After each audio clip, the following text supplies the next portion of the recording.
আসসালামু আলাইকুম। আজকের আলোচনার বিষয় তৎপুরুষ সমাস। তৎপুরুষ সমাস আলোচনা করতে আমার কমপক্ষে 4টি ক্লাস লাগবে, কারণ তৎপুরুষ সমাস সর্বমোট 9 প্রকার। আমরা আজকে আলোচনা করব বিভক্তি নিয়ে, কিন্তু 6 প্রকার। আর বিভক্তি অর্থাৎ বিভক্তি আমরা যারা জানি দ্বিতীয়া, তৃতীয়া, চতুর্থী, পঞ্চমী, ষষ্ঠী, সপ্তমী। আর সাথে আছে উপপদ তৎপুরুষ, নয় তৎপুরুষ, অলুক তৎপুরুষ। আমরা আজকে আলোচনা করব দ্বিতীয়া তৎপুরুষ নিয়ে।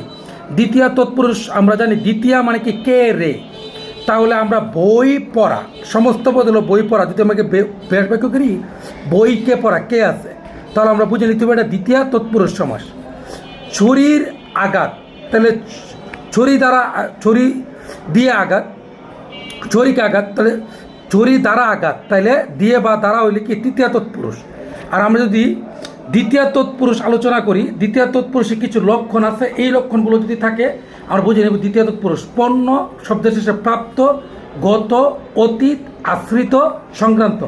যেমন ভাবাপন্ন, অবসরপ্রাপ্ত, ব্যক্তিগত, কুক্ষিগত, কল্পনাতীত, পদাশ্রিত, গড়জামাই, শিক্ষা সংক্রান্ত।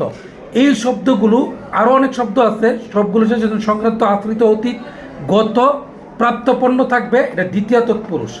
আমরা একটা ভাঙি দ্বিতীয় তৎপুরুষ।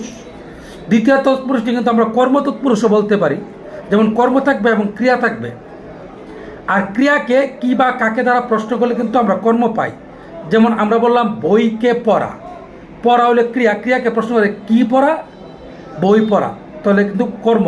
তো দ্বিতীয় তৎপুরুষ বা কর্ম তৎপুরুষ। ছেলে বুলানো, ছেলেকে বুলানো, দ্বিতীয় তৎপুরুষ। মাতৃহত্যা, মাতৃকে হত্যা, দ্বিতীয় তৎপুরুষ। পুত্র লাভ, পুত্রকে লাভ, তা দ্বিতীয় তৎপুরুষ। আমরা দ্বিতীয় তৎপুরুষ আশা করি বুঝতে পেরেছি। আমরা আগামী ক্লাসে আলোচনা করব তৃতীয় তৎপুরুষ এবং চতুর্থ তৎপুরুষ নিয়ে। এভাবে 4টি ক্লাসের মাধ্যমে আমরা শেষ করবো। আল্লাহ হাফেজ।